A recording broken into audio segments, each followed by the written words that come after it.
So welcome everybody to the Journey into the Heart Summit. My name is Keia Lavine and I'm here with an incredible guest today, Krista Mashore.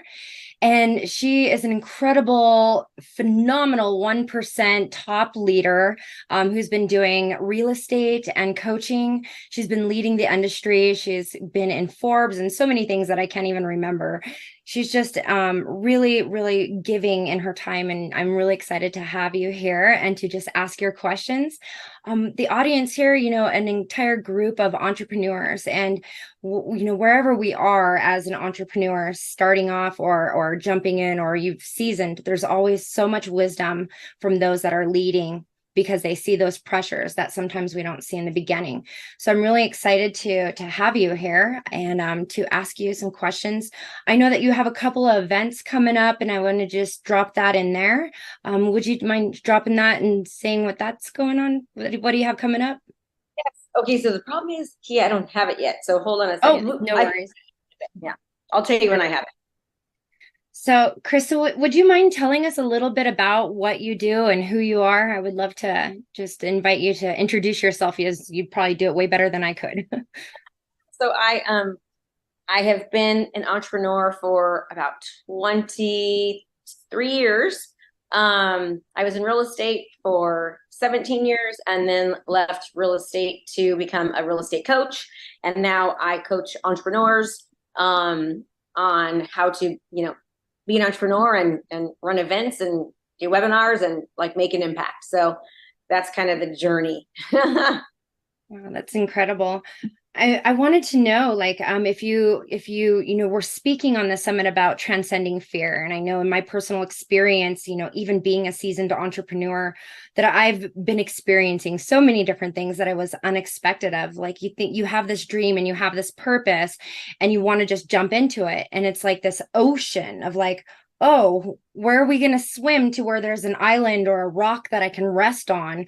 And, I just want to kind of like pick your brain and just ask you about your story. Like, how did you like even get into this? Like, what was it that was happening in your life that drove you to be, I'm going to be the 1% real estate agent, in our industry? Like, that's huge. That's really huge. Yeah. So it kind of, I've got a couple stories. And so I think it's really important for people to hear because I think a lot of times when we see people, we assume that they are just naturally born successful or born into a good family, or they just are, they have had it easy. And I think sometimes that's the case, but I think more often than not, it's kind of the reverse, right? So it's like people they either make their mess their message, or they make their mess be an excuse or reason why they cannot do well. And so kind of to put it into perspective, I'll start off by saying that I have not lived at home since I was 13. There was some physical abuse going on in my home from my mother, and my mother and I are dear friends now. We are so close. She's amazing. But because of the physical abuse, I left home at 13 and found myself living on the streets for about a year. And then, ended up getting put in juvenile hall from breaking the law. And then from there got sent to a group home. Called Hidden Hills Group Home for Girls, but there was nothing hidden about it because we got dropped off in this big, huge green bus every day labeled Group Home for Girls, which kind of put a label on our back that we were not good enough and to shun us and make fun of us and not talk to us and not include us in the groups and all that. And then from there, I got sent to a foster home. And so I lived in a foster home until I turned 18. And when I turned 18 and graduated from high school, I had to leave because there was no money coming in any longer. And they were good to me while I was there. They really were. But, they run a business as well. So I had to kind of figure it out at age 18. So, and since then, I made the choice to like sort of just I was a great kid, right? I was a great kid. It was almost like I lived in two families. I lived in this family that was loving and supportive with the most amazing dad and quite frankly, an amazing mom, but then also, an abusive mom, right? And so when you have abuse from a parent, there is a ton of self-doubt and not feeling worthy or good enough. And you're like constantly battling in your head to try to get acceptance and approval because you didn't really get it from a parent. And so I've really had to work hard on my mindset and kind of putting myself in the right direction. It's a constant shift, kind of like what we had talked a little bit before this started. And you had said that like you're battling feeling self-worth, right? Well, I will tell you that most people do that. Recently, I was in a room with Tony Robbins with 10 other people. I'd won this launch. Well, I was in the top number 2 for this affiliate launch. And these high performers, like billionaires were in the room, like multimillionaires were in the room, these people that just, you would not even imagine. And like half the room, they said, their question to Tony was, how do I feel like I'm good enough? When am I going to feel like it's enough? And like, I was shocked, about coming from the people that were there. So if you feel that way, it's normal, right? We all feel that way. And even the best people in the world that look like everything is great on the outside, they have issues on the inside. So just want to say that if you're feeling that way, well, welcome to the club, because we all do, and including me, like all the time. It's like constantly working on myself. So after I turned 18, I ended up getting student loans, putting myself through college, working full time, going to school at night to pay for college. And then I ended up becoming a teacher. So I became a teacher, and I ended up getting married, and things seemed great, right? Until one day I got a phone call that my husband at the time was having an affair. And I had just left my full-time teaching job at that time. We had just bought a brand new home. I had just left my full-time teaching job because my daughter Kaylee had gotten really, really sick. So I decided to be a stay-at-home mom and sort of play. I wanted to be able to help her with her milestones, right? And so I had just gotten into real estate at the time, and I decided, I'm just going to, play real estate. I'm going to sell a couple houses a year so I can be a stay-at-home mom. Well, that abruptly changed when I found out that my husband was having an affair. And I got this call one day from my friend, and she was like, hey, I'm here and I see Mr. X, we'll call him. And I said, yeah, he's golfing. And she said, Christy, he's not golfing. He's being intimate with another woman. And so now that was another slap to my face, like, not good enough. Why me? How to let this happen again? Because it wasn't the first time. What am I going to do? And again, just not feeling self-worth. But that propelled me into, I'll never forget, it was Thanksgiving. And I got, there was a knock at the door, and it was the new girlfriend. 3 weeks after I'd found out he was having the affair, was the new girlfriend driving my car to take my 2 daughters who were under the age of 4 to Thanksgiving. And if you talk about feeling like low, that was like the lowest you could feel, right? And I remember thinking, like, why is this happening to me? And I looked in the backyard. We had just bought in a brand new house. Looked in the backyard. There's like a blank dirt. And after drinking a bottle or 2 of wine and crying for several hours, I finally realized, like, you've got to get yourself out of this hole, And based upon my childhood, it was like, my why was keep your kids safe, keep them in this home, keep them, like, make happy memories, make them feel safety and security and love and acceptance and worth and happiness. So I decided at that moment that I was going to take that backyard that was dirt, and I was going to, build the biggest play backyard, pool, water slide, like you name it. And I just made the choice that I had to turn around my situation. And so I did. People ask me how I did it. I ended up selling 69 houses my first year in real estate, which is like almost unheard of. Dealing with depression at the time, dealing with a divorce, dealing with a broken family, dealing with, feeling like a shattered family. I wanted to be married forever, right? So it was a hard time. And then, but things got better, right? I put on a smiley face. I just made it happen. I cried in the dark, and during the daytime, I made it happen, and I sold a lot of houses, and then was very, very successful for 17 years, top 1%, making anywhere from 700,000 a year to about 1.8 million at the peak, and doing what people would think is really great, right? But then, like a lot of you are probably listening, there was a time where I was like, I feel like I could do more. Like, I'm a great real estate agent, but I miss being a teacher. And I feel like I could help other people do this because I know what I have is unique and different. And I want to change careers. Right.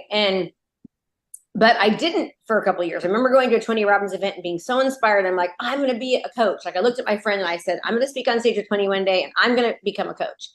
Well, unfortunately, because of the fear, and it's a fear that's valid, right? Like, I had a successful career that people would think on the outside that looked successful because I made a lot of money and selling a lot of houses and all that. But I was on this hamster wheel for 17 years of like trying to continue to keep the girls safe. And it was almost like out of desperation and fear that I did well. So I worked myself to the bone, and I missed out on so much. Like, when my daughter graduated from high school, I remember just feeling like, oh my gosh, I missed out. And so it got to a point in my real estate career that the fear of staying where I was at and the hamster wheel and the stress and the missing events and the not being present because I was constantly working and on the phone, that fear of staying that way outweighed the fear of me making a change.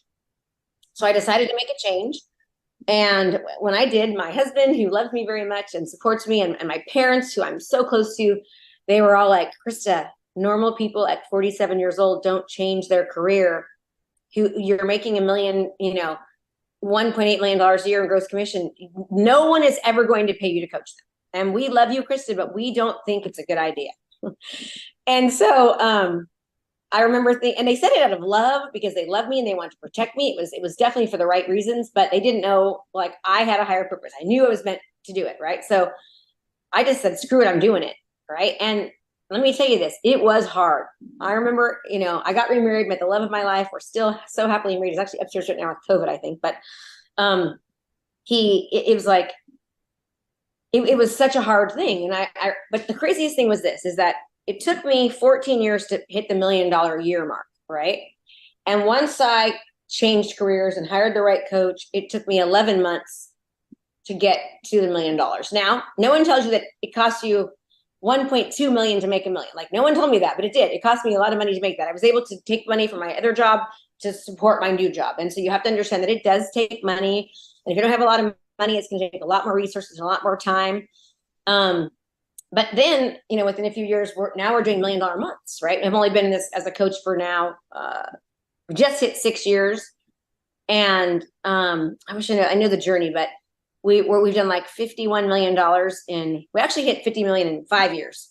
And now we've done that month after month, making $1 million months. And I don't say that I know I'm talking a lot, but I don't say that to brag, but it has been hard. And there's been so many lessons. Like, I remember when I first started coaching 6 years ago and crying in the kitchen and telling my husband, why did I do this? Like, this is so hard. I should have stayed a realtor. It was easy that I'm making less money now.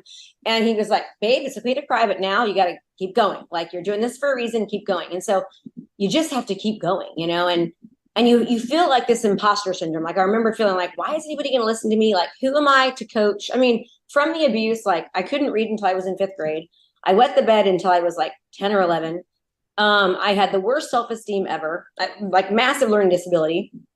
But once I learned something, I was really good at it. And I'm very driven, right? And so feeling like, who am I to think that I can do this? It came up all the time, and it still does. Like, I just recently launched a new business about a year ago, coaching entrepreneurs, and we've gotten a massive success, but I've made so many mistakes, so many financial mistakes, so many like along the way, to where just a couple of weeks ago, I was doubting myself. I'm like, what did I do? Why am I doing this? Like, I was like, is this even working? And I had to just I have this thing called stop, snap, and switch, where I actually wrote a book on it, but I have to stop, and you have to recognize when you're saying these things to yourself, because you're going to have them. And when you are launching a new career, or even when you're in a career and you're trying to scale, or when you're changing a career, or when you're launching a new offer, like, it seems like every single thing that can go wrong goes wrong. And I will tell you, it does. And it seems like everything costs 10 times more. It takes 10 times more money. It takes 10 times more time, 10 times more energy than you ever thought it would. And 800 more things than you ever would imagine. Like, that is just how it goes, right? But if you can just go through these things and not look at, and I really mean this, and I think people say it all the time, but people think, oh, that's bull crap, right? But when you make mistakes, or you call them failures, they're really not mistakes. They're really not failures. They're just you learning what doesn't work. And it's you learning, okay, like 1 month, I'm not kidding, Keia, I made a $900,000 error. I changed one thing on my proven model, because every month we test one thing, right? We try to optimize and tweak one thing. We've done more than one thing at times, which I highly tell you not to do, because you don't know what works and what doesn't. But we changed one thing, and we lost $900,000. We were set to make about $3 million that month, and it cost me $900,000. Now, my team was like, "Oh my God," and I was like, "Hey, that sucks, man, but we know what not to do." And they were like, "Are you seriously not mad?" I'm like, "Of course it sucks. Of course I'm mad. Of course I wish we would have made it, right? But now we know what not to do, and here's the good things that came out of that, right?" And they were just like, I remember talking to my editor and telling her the story, and she goes, "I don't think we should put that in the book, because I don't think people are going to believe you that you weren't really mad." And I'm like, "Well, we could lie, but in the book, but that's really the truth. Like I mean, of course it hurt like for a second, like, ugh, but I mean, I've just learned to train my brain and to train my self-talk and to train situations and to train failures into a different meaning, because everything has a meaning, and it's the meaning that you put behind it, right? Things that happen, it's just what meaning you put behind it. So Yeah. yes, you're going to fail. Yes, you're going to make mistakes, but if you can just keep pushing and get through that and keep going, eventually you won't. And the biggest mistake that people make because of our world and how fast everything is and how quick everything goes and how like what happens is they just give up too easy. And even worse than that is they're so afraid of starting, right? Like they're so afraid of starting that they let fear hold them back and keep them from going. Or they're getting ready, they're aiming, but they never fire. And I will tell you, successful people, they don't just get ready, they don't just aim, they fire, they launch, they do things very quickly, because you cannot learn. You can try to make it as perfect as you want, but until you actually launch and start, you don't know what to fix. So it's better to like be perfectly imperfect and take action on anything that you're trying to do. And in fact, it's one of Napoleon Hill's success secrets, right? Like decisive in nature, taking action quickly, right? That's why my wall, in case you can't see it, says do it now, because I know you got to do it now, right? And so just like start, number one, keep going, manage your self-talk, turn around the meaning of failure, and tweak, adjust, and modify as you go. Even when things are going good, modify as you go, and you'll be fine. And it is going to be harder and take more time. But if you can just stick to it, like I cannot even imagine not still being a real estate agent. I would rather like become a stripper in Vegas, which nobody would ever hire me, than ever have to sell a house again. Like I love coaching entrepreneurs. I love coaching real estate agents, right? And I'm so glad that I went through the hard times to get now. And because it's this is the case, it's like either going to be hard for a little while, or it's going to cost you for a couple months or even a year, or it's going to cost you forever, and it's going to be hard forever, and it's going to take your time forever. Like you're going to pay either way.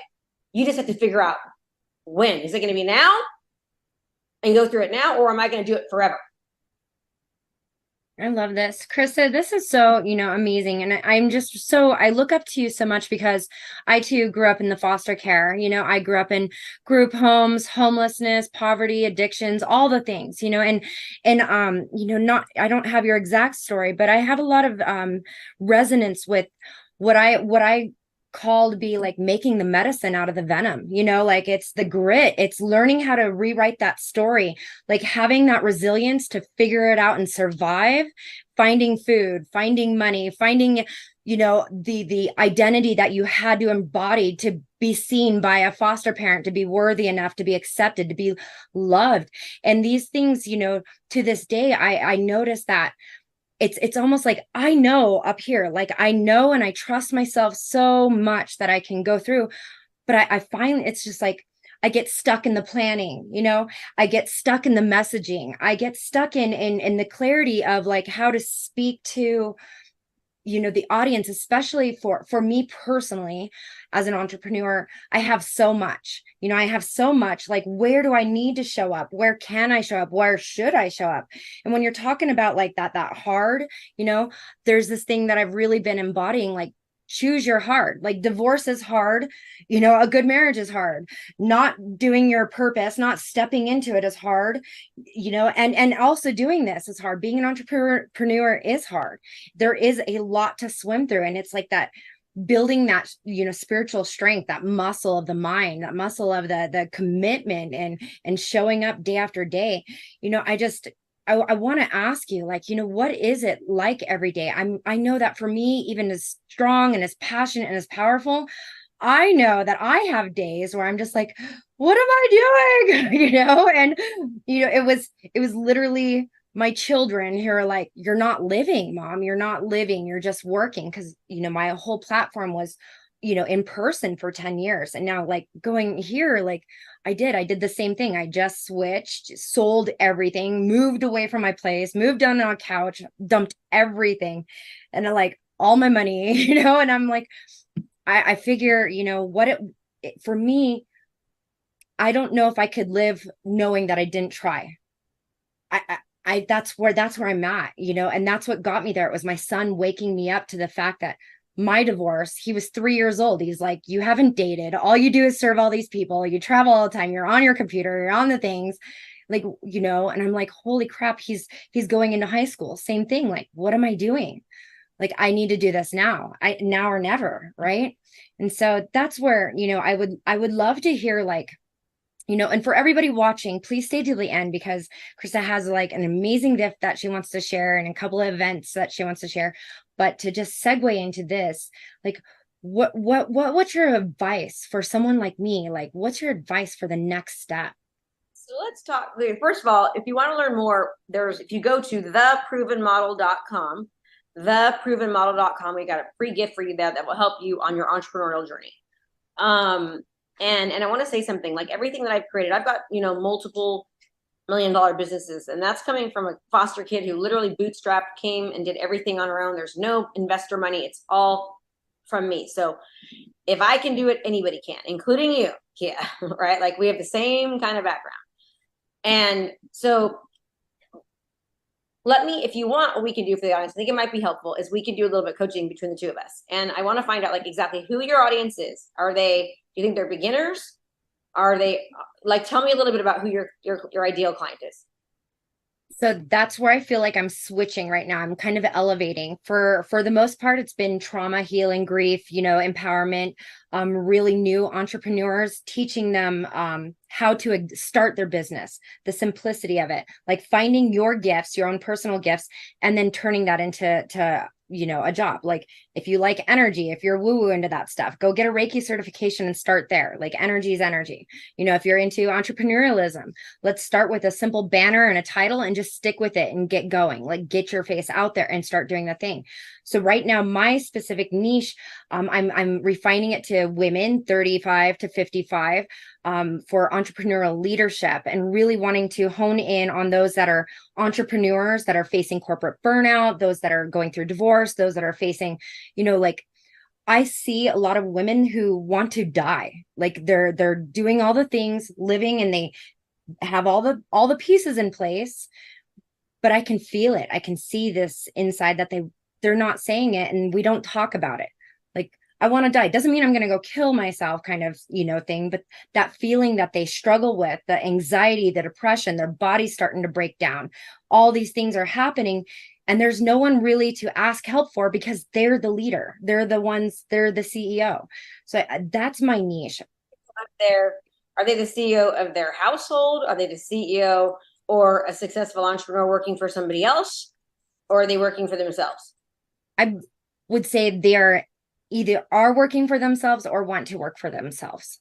Okay, two totally different people though, right? Okay, so for example, some of them are like their moms or wives that have spent their whole life taking care of somebody else and putting their life on the back burner, right? Or there's somebody who's been a successful entrepreneur or working for somebody else, but still probably as a wife and a mother, but also working for somebody else and giving that person all their time and energy, like building somebody else's business, but not building their own, kind of like I was, and wanting to, like, knowing that I had more for myself, right? There's those, what would you say, those are your two? Close? Yeah. And I would say closer to the second one, the one that's kind of like that missing piece is that spiritual connection, that depth inside, connecting, that empowerment, that leadership aspect of the mindset, the grinding, the grit. Yes. All right. So and their end goal is it to go out and do their own thing, or is it just to find, like, you're looking to help people go out and find their higher purpose, to go out and build their own life, right? Yeah. I think usually they don't even know what they're looking for. They're just looking for, like,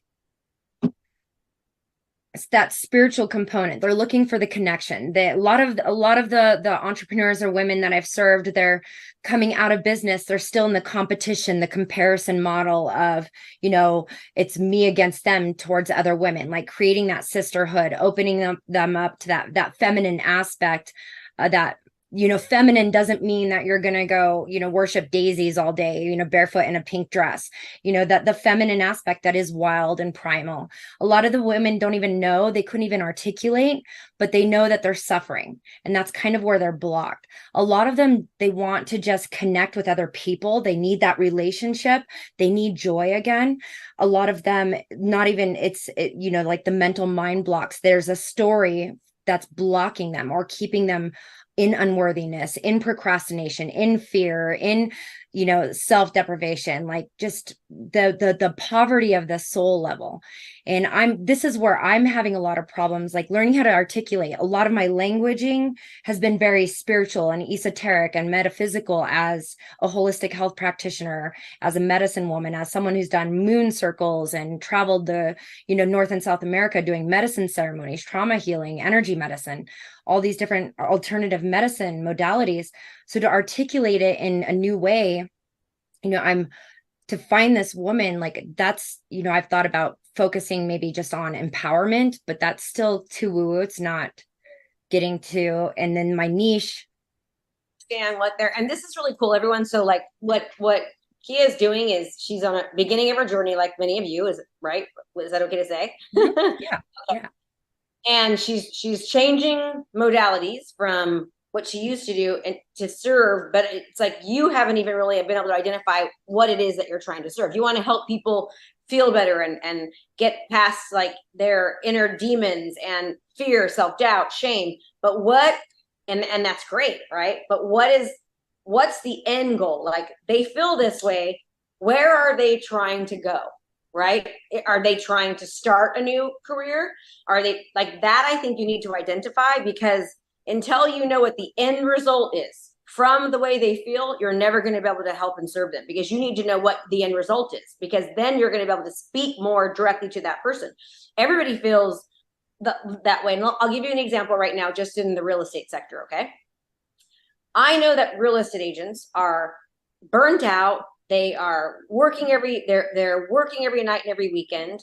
They constantly are, they're exhausted. They are commissions are up and down. Most of them are only selling less than 2 houses a year, or they're selling a lot like I was, and they have no life at all, right? Their goal is to have more, they want more freedom and more time and more consistency in their business, right? So I teach them, hey, if you want to be, and I know that because I know my ideal client, because I was that, right? And that I know with each level, whether they're a beginning realtor, a middle of the road realtor, or a top producer, I know exactly what it is what they want. And what they all want is consistent clients and closings, right? They want to have more consistency in their business. They want to get their life and their time back. So I had to create a program around, okay, you want to be a top producer, but you're being a top producer by doing all these things that you're always taught to do: open houses, cold call, door knocking. If you want to be a top producer who has flexibility, time, and freedom and consistency in your business, you need to learn to be a marketer, because marketing and innovation and getting your name out there and being innovative about it and positioning yourself as different, that's what's going to get you to that end result. So first of all, is you need to know, like, you have to become much more specific on who your client is, right? Mm-hmm. Like, are they a working parent? And there can be more than one, but where are they trying to go? I know a realtor wants to be a top producer.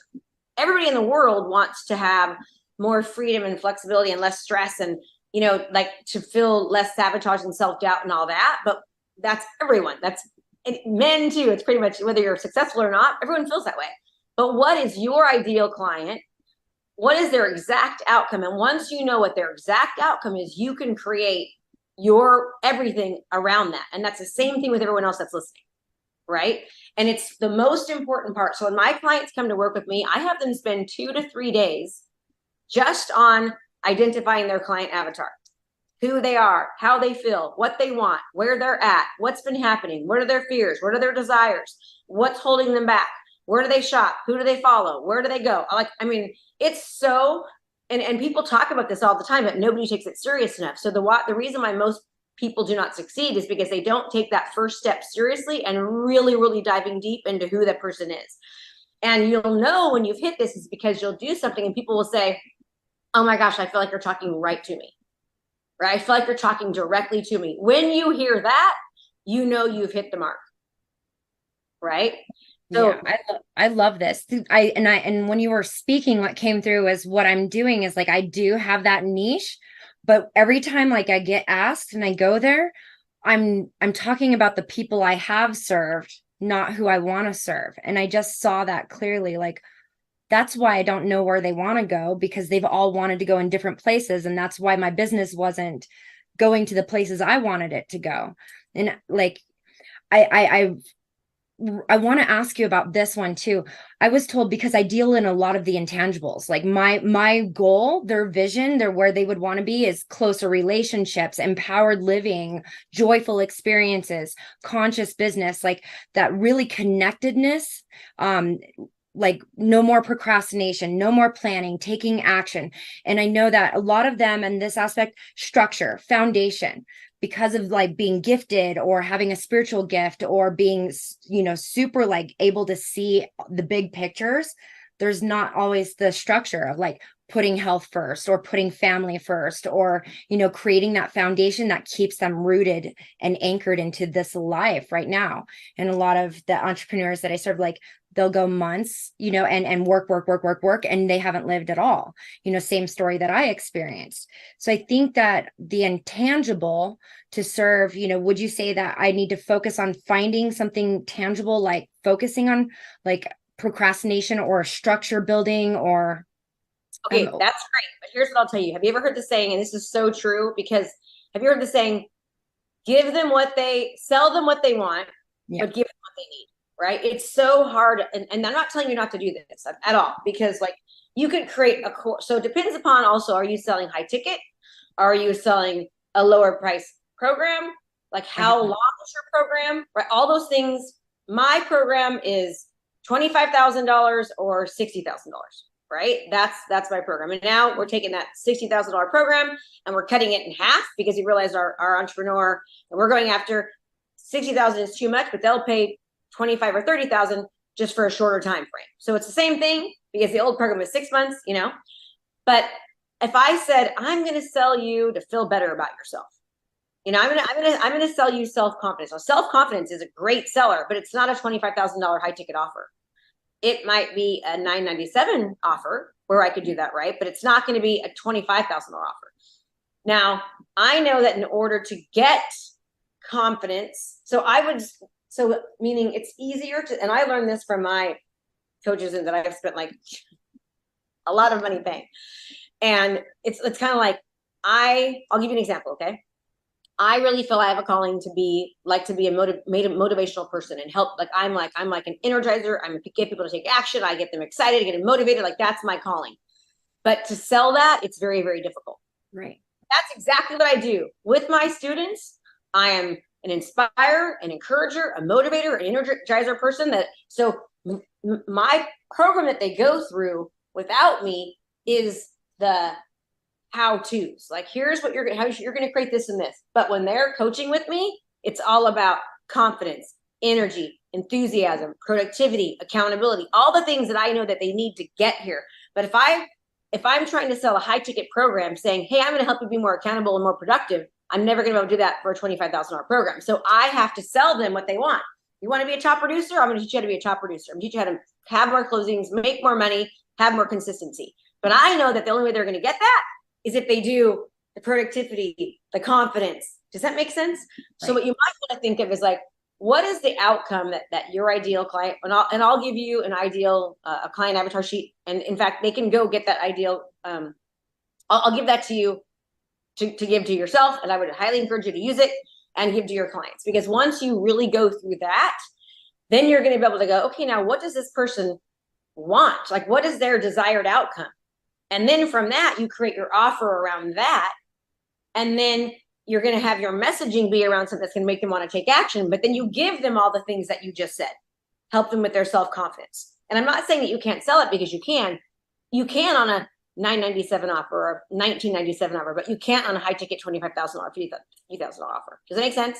Yeah, absolutely. This is exactly what I've been looking for. And I think the elusiveness in it is, I'm a feeler. I'm an energizer too. I'm inspired. Like I've asked all my clients, like, what is it that you like most about all the stuff that I do? And they're like, I like it when you show up and you're speaking to us. Like I feel energized. I feel inspired. I know that I can take over the world. I can start my business. I can do all these things and I have immediate success. But then until your next class next month, I start to fall away, and then I feel weird talking to my friends because they're not at that same level, and I start to go down. And I'm like, okay, so maybe I just need to like, get out of this and go be a speaker. But that's, like, I think the I'm looking for that tangibles. And I think, I really need to hone in on, I help people ignite or start their business, very simply. I help people create even their, elite businesses into more consciousness, like how to consciously market, how to bring that spiritual aspect and consciousness and not, like take away the old paradigms of like competition, that it's like cutthroat, but we can compete and all win. Like we're all in this together. Like we don't have to leave someone out. It's like, how can we sharpen each other's edges in that way?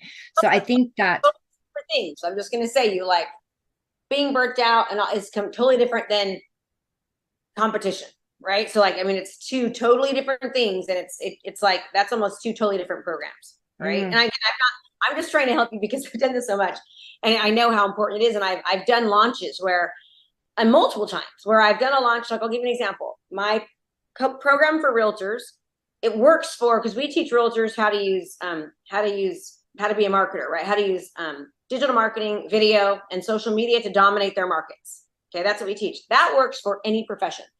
A dentist, a lawyer, a doctor, a nails person, a hair person, a chiropractor, an insurance agent. It works for all of them. But my messaging cannot, so we created this entire program, spent a year taking my real estate program and making it so it could work for any professional. It bombed. You know why? Because my messaging and my marketing could not speak directly to one person. But when my marketing messaging spoke directly to a realtor, it crushes. Okay. So you've really got to get clear on who it is. For example, speaking to a mom or a wife who's gone through divorce, or kids have finally gone to college and she's a stay-at-home mom, and she finally feels like, man, I'm meant for more. I can do this.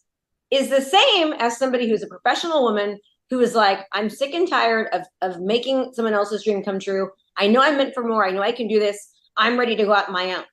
Those are two of the same thing if they have the same outcome. The outcome is, I want to start my own thing. I want to take my expertise, my skills, what I'm amazing at, and I want to help other people.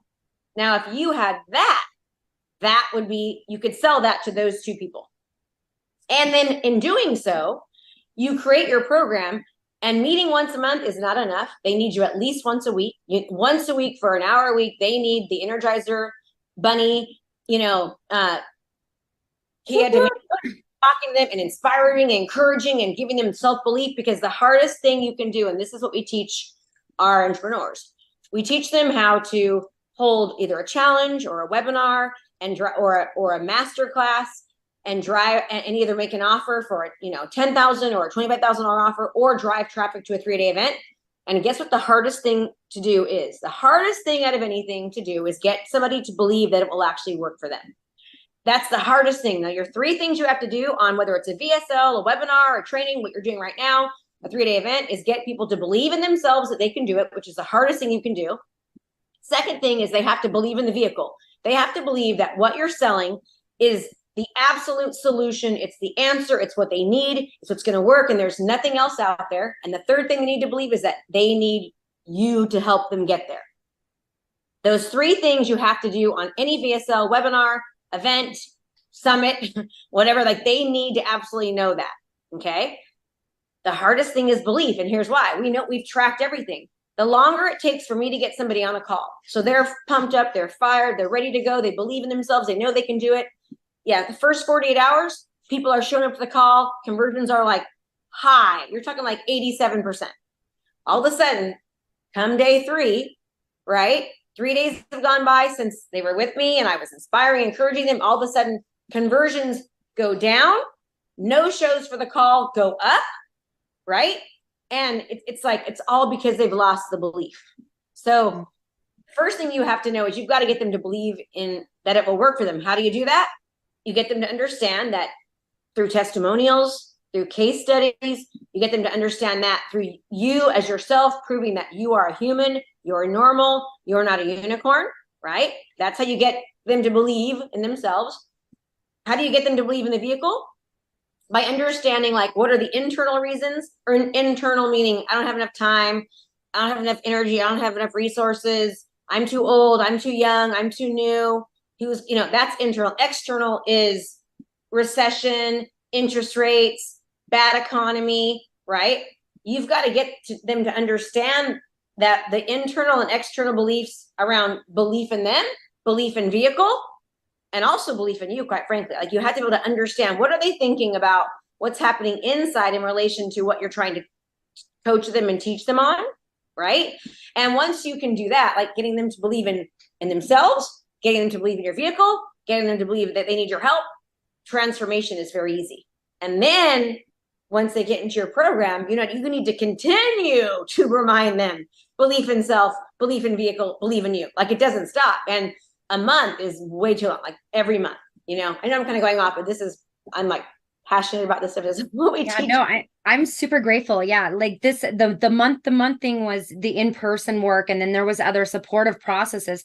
But as I've been online, like these questions and exactly what you're saying, like I'm now like 3 times a week, I'm showing up with them and messaging them. They have their own groups and everything. So really on the ball with that. And I love that you're saying this, because it really is that belief, that faith, and I think, what you just said hit me really hard in the heart. It's like, it starts with me. Like, it starts with me having that faith in me. And when I waver and doubt, and like, I mean, I've gone from like helping people, like completely going through a divorce, now running their own retreat center, people, going through awful pain, addiction, to now starting their own business, like, and actually getting clients, so like, I know that I have that, but the messaging that you're speaking, like, that's been like the biggest struggle. And what you're saying is really, really profound. I love this. My brain is going 1,000 miles a minute. And yeah, it is about the faith, the heart, the core of it.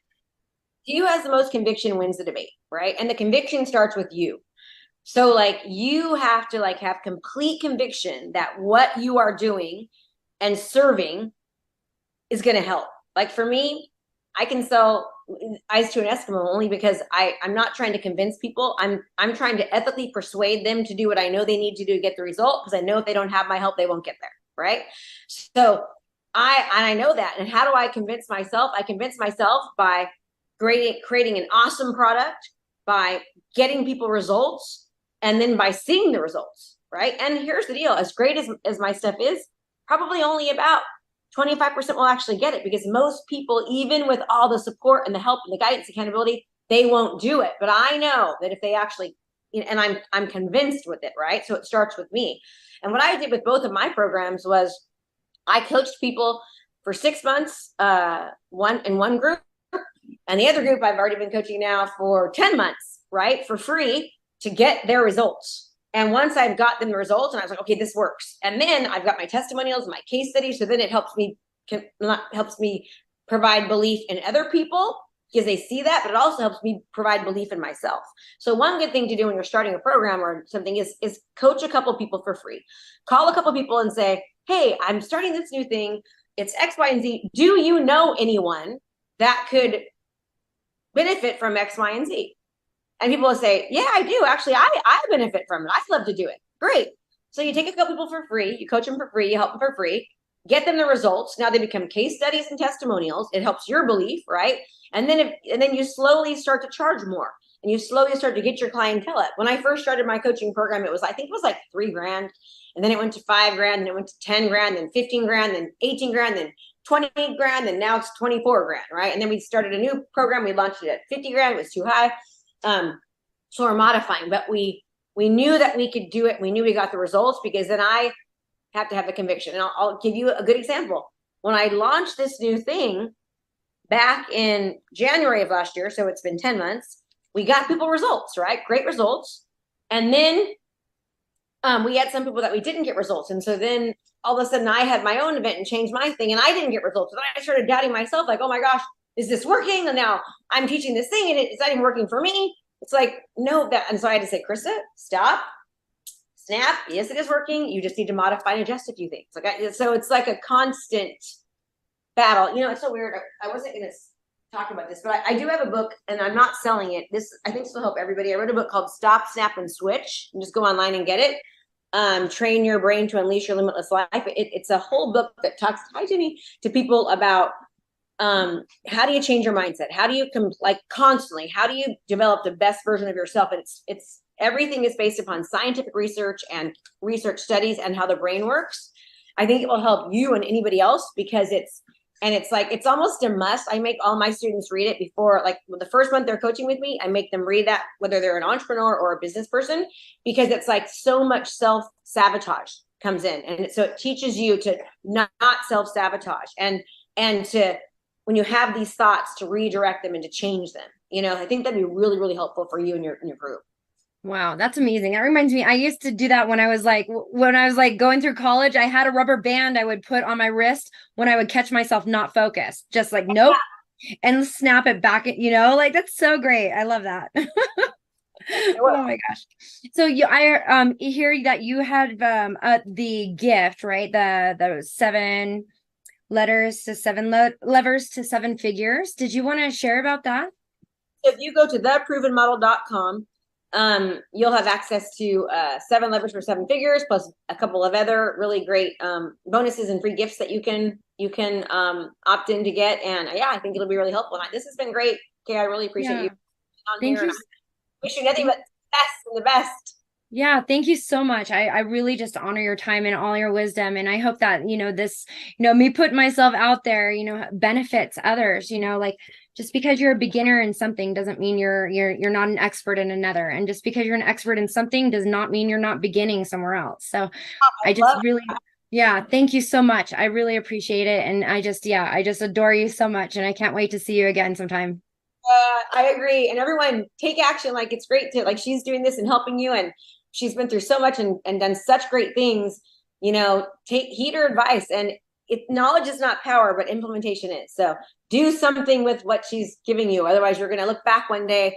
There's a saying, like, the biggest regret people have is not changing the thing they still have the ability to change, right? And you have the ability to change, and quit getting ready, quit aiming, and start firing. All right. I love that. I love that so much. All right. Well, take care, Krista. Thank you so much.